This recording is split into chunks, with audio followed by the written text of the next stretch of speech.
Alrighty, welcome back everyone. We just got into all the games we hadn't had a chance to cover going into this weekend. Going to be some really fun ones. And Virginia Tech got a huge win yesterday that might just be a snowball rolling downhill. But we'll revisit that in a couple of weeks here. Let's get into my best bets for the weekend because had a really good week last week. Went 6-2, felt really good about a lot of those bets. So 25, 19-2 on the season.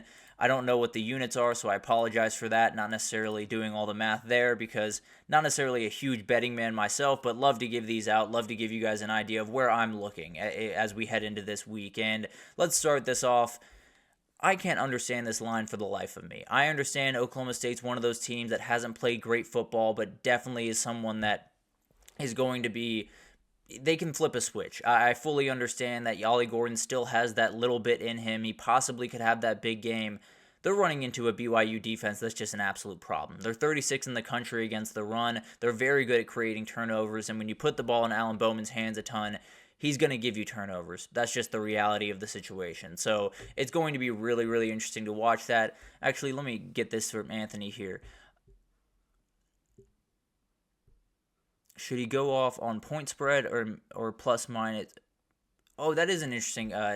I tend to go with point spread just because it's a little bit more digestible for myself. Not being as fully into the betting world as a lot of other people.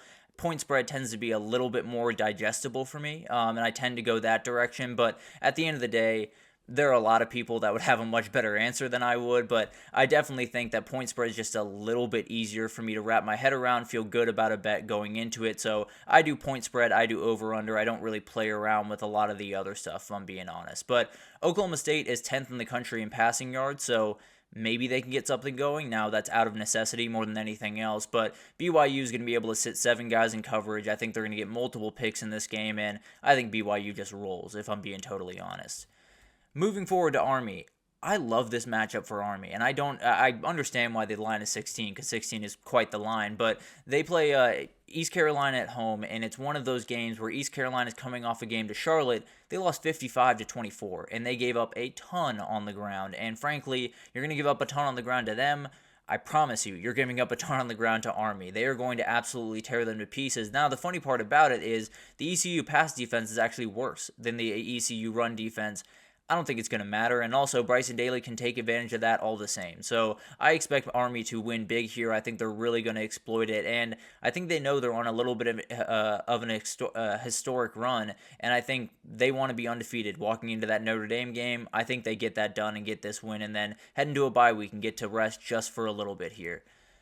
I love South Carolina this weekend in Norman, and it's really one of those things where it's going to be an ugly game, guys. I don't know if anyone gets out of the 20s in this game because the reality is this South Carolina D-line against this Oklahoma O-line is the biggest mismatch I have seen the entirety of the year, at least within a conference matchup. It is absolutely insane what this South Carolina D-line is going to do to them. Michael Hawkins is going to have to essentially start running when the ball is snapped.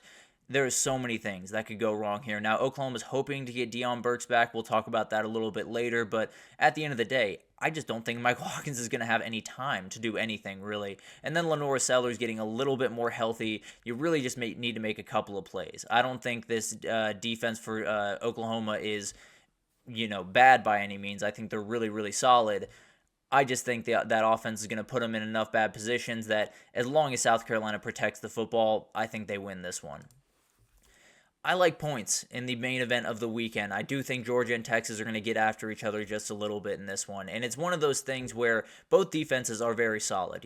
They're probably towards the top end of the country. Now, the Georgia defense has quite a few questions to answer. But at the end of the day, the big-time question here is, how good is the Texas defense? I think that's the thing that's holding this over or under back because they played incredibly. They've been one of the best defenses in the entire country thus far. They also haven't faced Carson Beck in Georgia yet. So I do think there's going to be openings on the back end. I do think there's going to be places for them to hit those big plays, and I think Carson Beck is going to be able to hit them. No two ways about that. And then on the other side, we've seen what UGA's back end has looked like the last couple of weeks, and Quinn Ewers could tear it to pieces. I'll be totally honest. As long as he is upright, as long as he is on his game, which I fully expect him to be, he's going to tear them to pieces, and it's going to be a lot of points on the board. So for UGA, I think this Texas back end is much better than what Bama's is.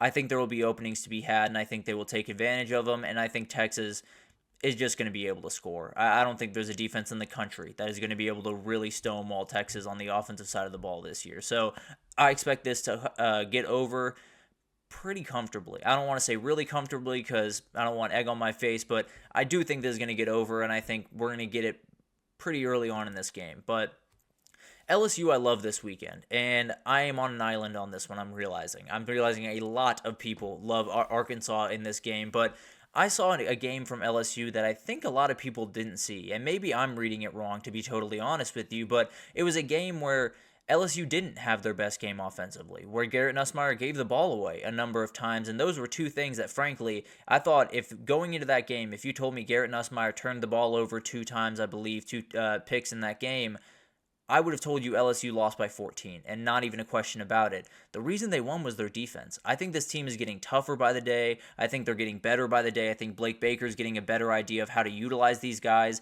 Zy Alexander is playing really, really good football right now on the back end of that defense. I think they have the ability to win this game and win it pretty comfortably. That sounds crazy right now. I don't think Taylon Green's going to be 100%, so I love LSU. As many people are going to pick Arkansas, and I think it's going to be a whole lot of them, I think LSU gets this win, and I think they continue to roll right along. And then we got a Nebraska team heading up to Indiana this upcoming weekend. Indiana's been one of my favorite stories of the entire season. They've been so much fun to watch. Curtis Rourke is playing some of the best quarterback in the entire country right about now. Nebraska is just one of those teams. They're very, very tough up front. They were able to knock off Rutgers early in the season and end their undefeated season. I think Dylan Raiola is getting more and more comfortable. The thing that does worry me is Dylan Raiola going on the road to a huge road atmosphere for a team that is going to have a lot of fans there. They're going to absolutely be in for this game because they know how huge it is. And Indiana's been great on the defensive side of the ball. So the reality is there's going to be minimal openings in this game. No two ways about that. I think it's going to be a little bit of a grinded out game on both sides of the ball. I just think Nebraska has the physicality up front to win this one. I think that defensive line is going to be an absolute problem to deal with, and I think when you look at this game, it's going to be low scoring, it's going to be a battle, and even if Indiana gets the win, I can't imagine it's more than by about 3-6 points. So I am going to go Nebraska plus 6.5 here. I think Nebraska wins outright, but I'll take the points just to feel a little bit safer about this one. This is another over that I really, really like this weekend. I think Michigan, betting an over for Michigan is always a sketchy proposition, obviously, but Michigan-Illinois is a huge matchup for both sides and definitely has a little bit of a CFP berth vibe to it. But Jack Tuttle is coming into the fray as the quarterback, and that's a huge piece of this because, frankly, the Michigan offense isn't going to be great. I'm not here to tell you that it's even going to be good. What I am here to say is they're going to be able to get people involved just that little bit more. I think Colston Lovin will actually catch a pass for the first time in quite some time. I think he will actually be involved in this offense for the first time in a while, and I do think they're going to be able to put up some points in this game. Illinois is not all that great against the run. I think Michigan's able to exploit that, and then Luke Altmaier and these wide receivers against this Michigan back end, you avoid number 2 and Will Johnson, you're doing pretty well against that back end. We saw it with Will Rogers, and I think he could have that type of day on Saturday. So I think we're going to see some points in this one. I don't think it's going to be 45-42 or anything crazy like that, but I do think it gets over that 44.5, and we're looking at a Michigan team that doesn't have a good offense, but has a watchable offense at the end of the day on Saturday.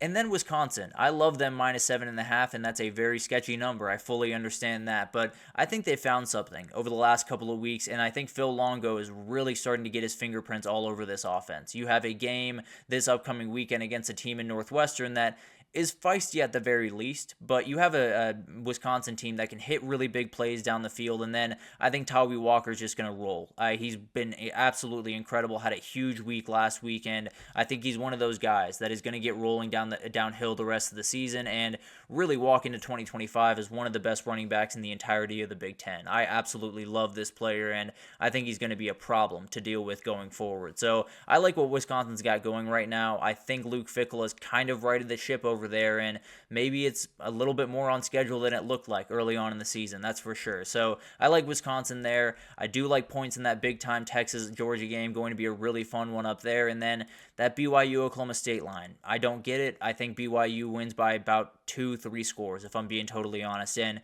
maybe I'm entirely wrong there, but I don't know. I don't like Oklahoma State at all right now, I'll be totally honest. But let's take our final break here, and when we come back, we just got to get to all the headlines of the past weekend, as well as a number of injury updates from around the country as we get into these big games this upcoming weekend. So stick with us, and we'll be right back with that.